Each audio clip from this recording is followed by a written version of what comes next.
Hello guys, പുതിയ വീഡിയോയിലേക്ക് സ്വാഗതം. ഞാനും അച്ഛനും അമ്മയും കൂടി കോഴിക്കോടുള്ള പ്രസിദ്ധമായ വള്ളിക്കട്ടാവ് പോവാണ്. ഈ ക്ഷേത്രത്തിന്റെ പ്രത്യേകത, ഇത് കാട്ടിലുള്ള ക്ഷേത്രമാണ്. അതാണ് ഇതിന്റെ പ്രത്യേകത.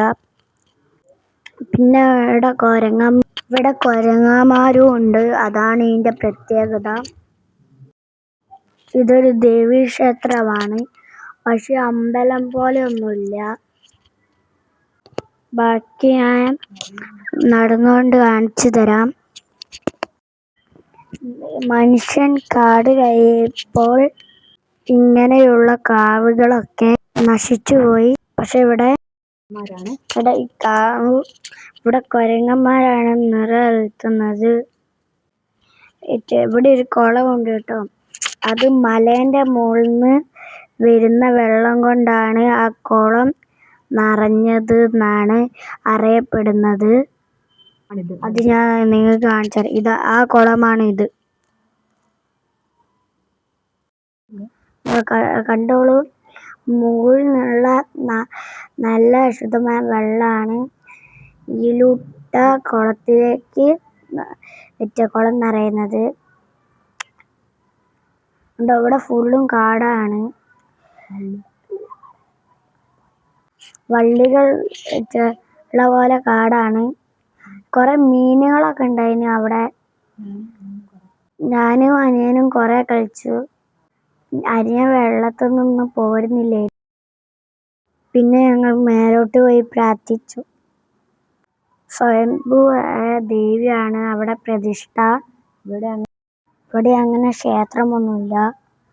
ഈ കല്ലുകളാണ് പൂജിക്കുന്നത്. ഇവിടുത്തെ പ്രത്യേകത, കല്ലിൽ ഉരച്ചിട്ടാണ് കുറി തരുന്നത്.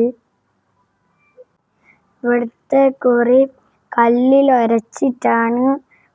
കുറി തരുന്നത്. ഇത് വള്ളികൾ കൊണ്ടുള്ള കാവാണ്, മേലോട്ട് നിറച്ചും. അതുകൊണ്ടാണ് ഈ കാവിന് വള്ളിക്കട്ടാവ് എന്നുള്ള പേര് വന്നത്. ഇവിടെ കൊരങ്ങന്മാര് ഭക്ഷണം കൊടുക്കാനായിട്ട് ഒരു തറയുണ്ട് കേട്ടോ. അന്ന് മഴ ആയതുകൊണ്ട് കൊരങ്ങന്മാരൊന്നും കണ്ടിട്ടില്ലായിരുന്നു. അവിടെ കുറെ മീനൊക്കെ ഉണ്ടായിരുന്നു കേട്ടോ. ഞങ്ങൾ ബിസ്ക്കറ്റൊക്കെ കൊണ്ടുപോയിരുന്നു കൊരങ്ങന്മാർക്ക് കൊടുക്കാൻ. പക്ഷെ കൊരങ്ങന്മാര് കണ്ടില്ല. അപ്പോൾ ഞാൻ ബിസ്ക്കറ്റിന്റെ നുള്ളി എടുത്ത് മീനിന് കൊടുത്ത്.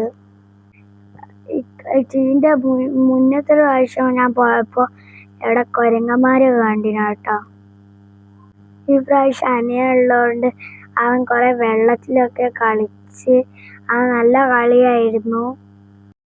അവന് വെള്ളത്തിൽ കളിക്കാൻ ഇഷ്ടമായതുകൊണ്ട് ഞങ്ങൾ കുറച്ചു നേരം അവിടെ വെള്ളത്തിൽ കളിച്ചു. പിന്നെ അവിടെ അടുത്തുള്ള ഒരു അക്വഡേറ്റീവ് ഡാമൊക്കെ കാണാൻ പോയി. നല്ല പ്ലേസ് ആയിരുന്നു. ഞങ്ങൾ മുന്നിൽ അവിടെ പോയിട്ടുണ്ട്.